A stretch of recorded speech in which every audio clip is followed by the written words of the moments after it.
Bonsoir et bienvenue dans le monde de demain. Le secteur de l'immobilier n'a pas échappé au big data. Commercialisation, construction, bâtiments intelligents ou encore villes connectées, les technologies dites PropTech émergent à Genève, engendrant des changements profonds, nouveaux modèles d'affaires, nouveaux métiers et méthodes de gestion des bâtiments. Les PropTech offrent des avantages certains comme l'optimisation des performances énergétiques ou encore la sécurisation des investissements. Alors, quelles sont les entreprises innovantes à Genève? Quels sont les impacts durables pour l'environnement et la société? Reportage Colline Hutz et Nicolas Grangier. La PropTech, encore une de ces terminologies à la mode. Elle désigne en l'occurrence l'application des technologies de l'information au secteur immobilier. Avec les besoins grandissants d'optimisation énergétique, plusieurs entreprises genevoises ont flairé le potentiel de ce segment. C'est le cas de Signataire, dont les objectifs sont restés les mêmes depuis ses débuts en 2018. On a toujours le même objectif, c'est montrer aux propriétaires d'immeubles leur consommation énergétique, d'eau, de chauffage, d'électricité, la mettre sous la forme d'étiquettes et puis proposer des solutions pour économiser ces différents vecteurs et leur permettre de faire des économies. Ces données précises peuvent inciter le propriétaire à investir dans des processus décarbonés, tels que le solaire, indispensables pour respecter les plans actuels et valoriser son bien. Tout ce qui tourne autour du chauffage et la migration du mazout, du gaz vers des solutions comme des pompes à chaleur, des chauffages à distance, du bois. Là, ça, c'est complètement dans notre thématique métier de ce qu'on propose aux propriétaires dans les évolutions. Et on va simuler les gains en CO2, en francs et en énergie. Si on prend tel type de chauffage, voilà quel sera le gain sur votre portefeuille immobilier, sur cet immeuble, mais surtout sur tous vos immeubles à la fin. Prenons l'exemple de cet immeuble de la coopérative La Cigale au Vidolet. Bâti en 1952, il a réussi l'exploit d'améliorer son quotient énergétique d'un facteur 8. C'est sur la base de tels outils prospectifs développés par des spécialistes que le client choisira la manière de mener les travaux. On est dans l'outil prospectif et puis de projection dans le temps. On part de la mesure aujourd'hui. On est vraiment dans l'immeuble à relever des index. Donc c'est très très précis ce qu'on mesure aujourd'hui, mais surtout. Et puis quel va être l'objectif dans 10, 20, 30 ans si vous prenez telle mesure, telle mesure, telle mesure. Et là, les propriétaires peuvent faire leur scénario. Quel scénario je vais choisir en fonction de ce que je connais aujourd'hui? Parce que peut-être qu'il y a des techniques qui vont venir dans 10 ou 15 ans qu'on ne maîtrise pas encore aujourd'hui. Mais selon les données qu'on a aujourd'hui, voilà ce qu'il est possible de faire sur le parc immobilier. L'urgence climatique et la crise énergétique n'ont fait que confirmer le bien fondé de la démarche. Mais ce diagnostic va bien au-delà et tient compte de multiples critères. Nous proposons à nos clients d'avoir une vision multicritère. C'est-à-dire que ce n'est pas forcément que l'énergie ou le climat qui va driver la rénovation, mais c'est bien la vétusté, la mise en conformité, le besoin de modernisation, le confort des occupants. Donc tous ces critères réunis nous permettent de donner des feuilles de route de rénovation à nos clients. On va donner toute une panoplie d'actions à très faible temps de retour, de rénovation partielle, totale, renouvelable, locale ou importée. Rien que sur le plan énergétique, il existe des leviers à plusieurs niveaux, rappelle cet ancien directeur du service cantonal de l'énergie.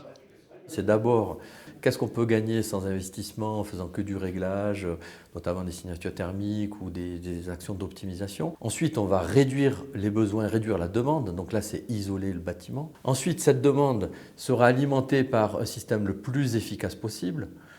Donc c'est idiot de chauffer avec du chauffage électrique ou d'avoir encore des chaudières qui ont une température de flamme à 1200 degrés pour chauffer un bâtiment à 20 degrés. Donc un système efficace avec du renouvelable local. Est-ce qu'on peut mettre du solaire thermique, du photovoltaïque ou du bois localement? Parfois, la solution peut venir d'un chauffage à distance ou de l'achat d'électricité certifiée, donc en dehors de l'objet prospecté.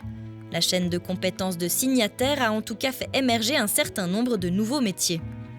C'est toute une chaîne de valeur de nouveaux métiers. Il y a des gens qui vont visiter l'immeuble, aller dans les sous-sols, prendre la photo des compteurs, créer des schémas de comptage. D'autres qui vont faire l'état des lieux physiques du bâtiment, avec l'état des toitures, des façades, des fenêtres. Ensuite, un métier d'énergéticien pour chiffrer des coûts de travaux. Ensuite, une fois qu'on travaille au niveau de l'objet, oui, mais au niveau d'un parc, il faut un gestionnaire client qui, lui, va faire la consolidation du parc immobilier, le présenter au client pour l'aider à décider, à mettre en œuvre nos préconisations. Donc en fait, on a créé des nouveaux métiers sur toute la chaîne de valeur de la transition énergétique. Avec ses 50 collaborateurs à Genève, Signataire veut désormais conquérir le reste du marché, notamment alémanique. Au rythme actuel, on estime qu'il faudrait 100 ans pour rénover le parc immobilier suisse. Mais le calendrier politique ne laissera pas cette latitude. À chaque propriétaire d'opérer ses choix de stratégie grâce à ce type de conseils éclairés. Maël Perret, bonsoir. Bonsoir. Vous êtes CEO d'Inno, une entreprise que vous avez fondée il y a 5 ans. Vous êtes actif dans la gestion, le traitement et l'utilisation de données dans le but de réduire l'impact environnemental des bâtiments.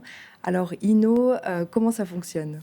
Alors, en quelques mots, en fait, on a été chercher les nouvelles compétences des métiers de la data, en fait, tous les nouveaux métiers autour de la data, et on a été regarder comment ces métiers pouvaient aider le monde du bâtiment, ou en tout cas le portefeuille immobilier en Suisse, qui a un gros impact sur la consommation d'énergie en Suisse et sur les émissions de CO2, et comment ces nouvelles technologies pouvaient nous aider à optimiser en fait le fonctionnement des systèmes principalement de chauffage aujourd'hui pour en réduire la consommation sans investir dans des travaux importants. Et qui sont vos clients ? Qui utilisent vos solutions aujourd'hui ? Alors, principalement, on travaille avec des institutionnels. Donc, ça peut être des fonds immobiliers. Donc, ça, c'est plus la partie financière. Ou alors des assurances, des caisses de pension. Mais on a toujours ce focus portefeuille. Parce que notre technologie, ça c'est un de nos avantages concurrentiels, on va dire, c'est que notre technologie, elle est compatible avec tout type de bâtiment. Et c'est pour ça que les propriétaires de portefeuille viennent nous rechercher, parce qu'on est les seuls à avoir la capacité d'équiper une centaine de bâtiments pour eux entre Genève et Zurich.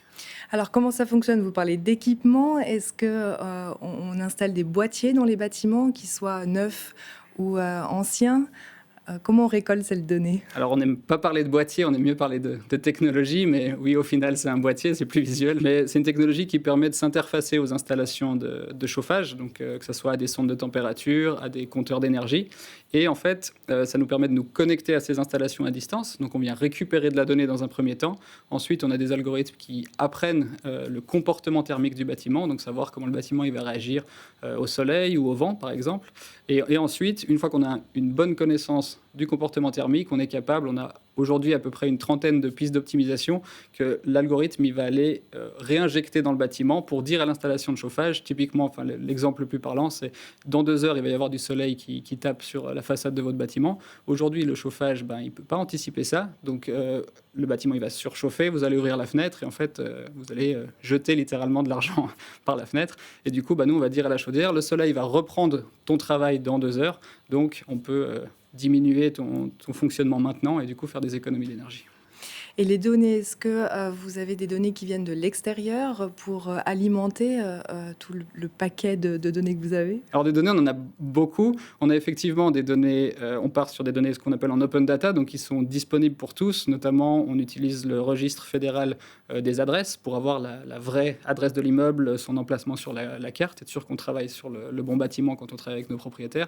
Et après, on vient chercher aussi des données de partenaires qui sont déjà dans le bâtiment. Typiquement, à Genève, il y a les SIG qui monitorent déjà certaines installations de compteurs de gaz, par exemple, ou de compteurs d'eau. Là, on est en collaboration avec eux pour récupérer ces données de consommation, pour faire nos analyses. Donc, comme je disais tout à l'heure, on vient s'adapter en fait à ce qu'on trouve sur site et toutes les données disponibles. Et après, celles qu'on utilise aussi, les plus importantes pour nous aujourd'hui, c'est les données météo pour comprendre ce comportement thermique. Donc là, c'est un partenariat avec Météo Suisse qui nous transmet toutes les 15 minutes les données des 6 prochaines heures sur nos bâtiments.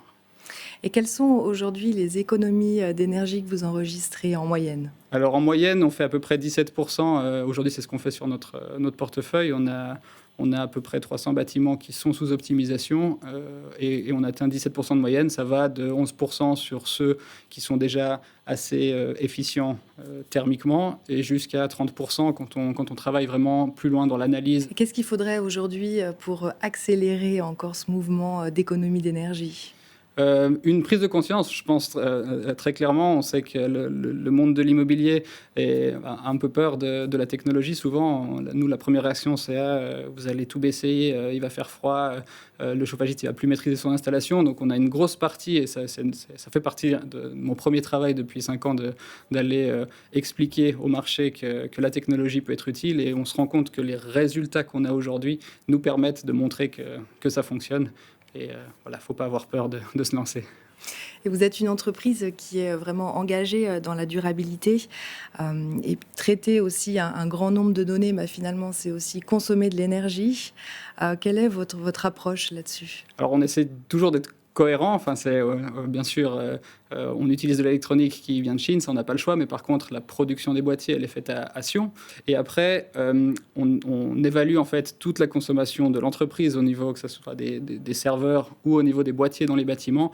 Aujourd'hui, on va consommer quelques watts par bâtiment pour aller économiser quelques kilowatts, voire quelques mégawattheures. Donc on est sur des facteurs 1000, on consomme à peu près 1000 fois moins que les économies qu'on fait. Donc on reste dans une échelle qui est assez cohérente.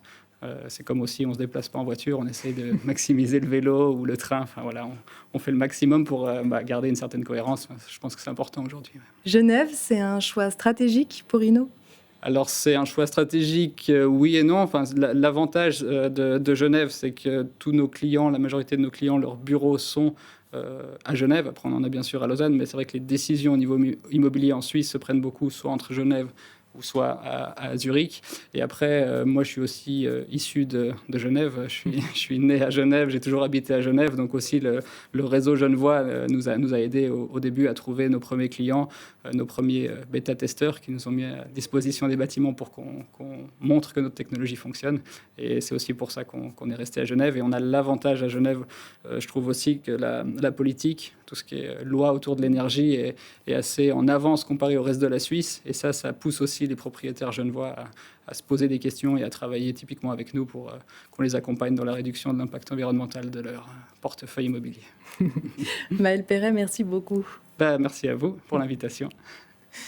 Merci à vous de nous avoir suivis et on se retrouve tout prochainement sur Les Mans Bleus.